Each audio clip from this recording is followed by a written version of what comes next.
Puji nama Tuhan, Shalom. Salam jumpa kembali bersama dengan saya, Pendeta Dede Dula dalam Renungan 10 Menit. Apa kabarnya saudara di hari ini? Harapan saya, semua saudara yang ada di luar sana dalam keadaan sehat dan dalam keadaan yang diberkati oleh Tuhan. Dalam Renungan 10 Menit di hari ini saya ingin menyampaikan sebuah tema, yakni menjaga hati. Di dalam Amsal pasal 4 ayat yang ke-23 mengatakan, "Jagalah hatimu dengan segala kewaspadaan, karena dari situlah terpancar kehidupan." Jadi menjaga hati adalah tugas saya dan saudara.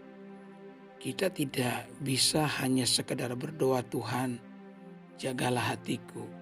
Karena menurut Amsal pasal 4 ayat 23, orang yang bertanggung jawab penuh atas hati ini adalah diri kita sendiri. Itu berarti apapun yang terjadi, seperti apa kondisi hatimu sekarang, semuanya adalah tanggung jawab saya dan saudara. Maka seseorang tidak bisa menyalahkan siapapun, baik itu Tuhan maupun orang lain, untuk kondisi hati yang memburuk. Engkau tidak bisa berkata, "Pak Pendeta, saya menjadi marah, saya menjadi kesal, saya menjadi bosan, atau bahkan saya menjadi kepahitan oleh karena perbuatannya." Ya, orang lain mungkin bisa menyebabkan kita mengalami luka di dalam hati. Tetapi kalau misalkan kita terus terluka dengan apa yang dilakukan oleh orang lain, maka kita tidak bisa lagi menyalahkan mereka. Karena selama kita tidak mengizinkan setiap perlakuan orang lain melukai kita meskipun perlakuan mereka buruk, maka niscaya hatimu tidak akan pernah terluka. Engkau mungkin berkata, "Pak Pendeta, bagaimana mungkin itu dapat terjadi? Bagaimana mungkin saya bisa tidak terluka kalau ada orang lain yang memperlakukan saya dengan buruk?" Saudara, perhatikan burung di udara. Kita tidak bisa mencegah burung itu untuk terbang lalu lalang di atas kepala kita, ya kan? Tidak ada seorang pun di antara kita yang bisa melakukannya. Burung itu punya sayap dan dia bisa terbang dengan bebas. Kita tidak bisa mencegah burung terbang di atas kepala kita. Tetapi ada satu hal yang dapat kita lakukan, yakni kita bisa mencegah burung itu membangun sarang di atas kepala saya dan saudara. Saya tidak pernah melihat ada manusia yang mengizinkan burung membangun sarang di atas kepalanya. Kenapa hal tersebut belum pernah terlihat? Karena tentu saja kita tidak akan mengizinkan hal itu terjadi, ya kan? Dan burung takut dengan kita. Sama juga dengan keadaan, dengan sebuah kondisi. Kita tidak bisa mencegah atau memprediksi bagaimana perlakuan orang lain kepada kita. Karena itu di luar kuasa kita, di luar kehendak kita. Kita tidak bisa mencegah orang untuk menyakiti kita, tetapi tentu saja kita bisa mencegah perbuatan menyakitkan itu melukai hati kita. Karena Alkitab sudah mengatakan bahwa kitalah yang bertanggung jawab mengenai kondisi hati ini. Maka apapun perlakuan orang lain kepada kita, kalau kita tidak mengizinkan semua itu melukai hati ini, maka tentu saja hatimu akan semakin kuat. Beberapa orang kecewa dengan Tuhan karena Tuhan tidak menjawab doa mereka. Bahkan beberapa mengatakan kalau Tuhan itu punya mata, kenapa Tuhan memberkati dia? Orang yang tidak tahu beribadah, yang tidak tahu sembahyang. Bahkan di hari Minggu pun mereka lebih banyak menghabiskan waktu berlibur di pantai atau pergi ke tempat-tempat wisata. Sementara saya dan keluarga pendeta, kami adalah orang-orang yang rajin beribadah.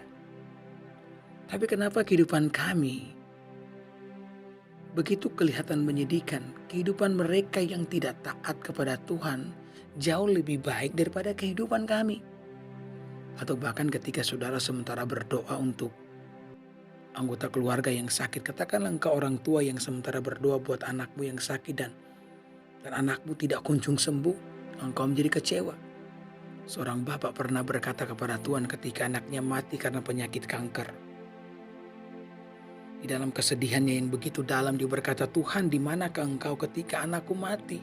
Bukankah saya sudah berdoa berseru kepadamu untuk mengulurkan tanganmu dan menolong anakku? Saya sudah mengundang semua pendeta untuk bantu saya dalam doa. Di manakah engkau Tuhan ketika anakku mati karena penyakit kanker? Maka Tuhan pun menjawab bapak itu. Ya, bapak itu mendapat kasih karunia karena Tuhan menjawab pertanyaannya. Tuhan berkata, aku berada di tempat yang sama ketika anakku Yesus mati di kayu salib. Jadi bukan cuma kita yang mengalami sebuah pergumulan, sebuah beban.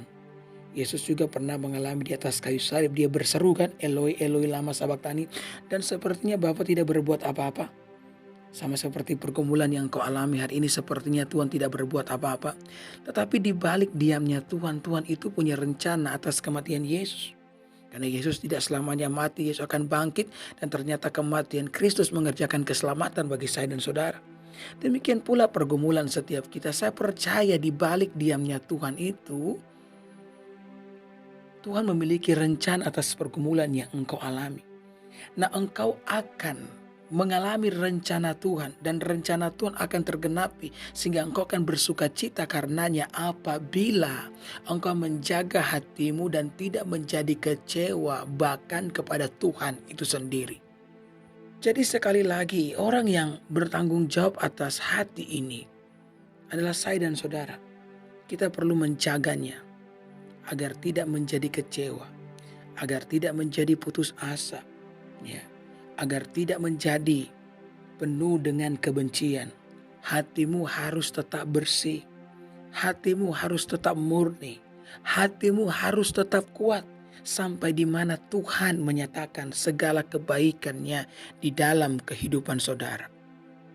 Beberapa orang tidak bisa keluar dari kebencian, menyimpan kepahitan kepada orang-orang yang telah menyakitinya.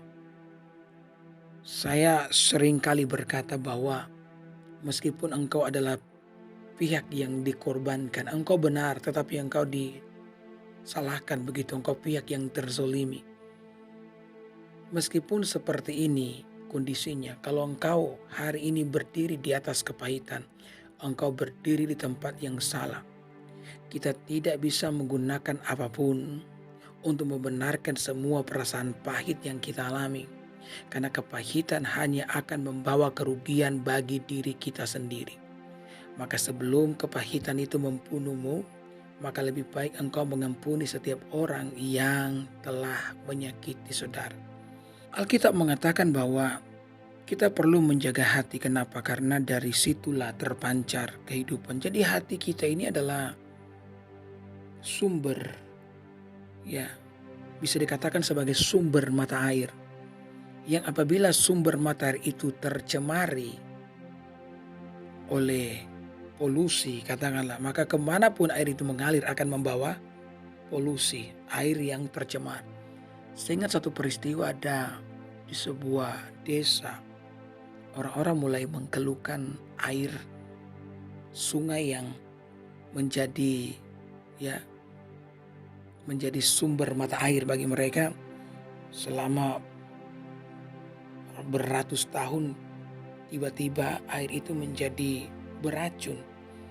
Semua orang yang minum dari air sungai itu menjadi sakit, dan kerap kali ibu-ibu mengandung yang minum dari air sungai itu menjadi keguguran. Maka mereka mencari tahu apa yang menyebabkan air yang sudah berdampingan dengan masyarakat desa tersebut selama ratusan tahun, ya, tiba-tiba seperti menjadi musuh dan melawan semua masyarakat desa. Maka ketika mereka berusaha mencari tahu, mereka pergi ke hulu sungai. Ya, maka mereka menemukan ternyata di mata air sungai tersebut Jadi ada mata air yang sangat besar, di situ terjebak induk babi dengan beberapa ekor anaknya yang terjebak mati dan tergenang di situ. Itulah sebabnya air sungai itu menjadi kotor akibat jenazah yang terperangkap, jenazah babi yang terperangkap di mata air tersebut. Nah, mata air itu adalah hati kita. Itu sebabnya Alkitab mengatakan, jagalah hatimu dengan segala kewaspadaan karena dari situlah terpancar kehidupan. Kita harus menjaganya dengan sebaik mungkin agar setiap kita, saudara-saudara, bisa mengalami kebaikan yang berasal daripada Tuhan. Jadi sekali lagi yang bertanggung jawab menjaga hatimu bukan orang lain, melainkan dirimu sendiri. Amin.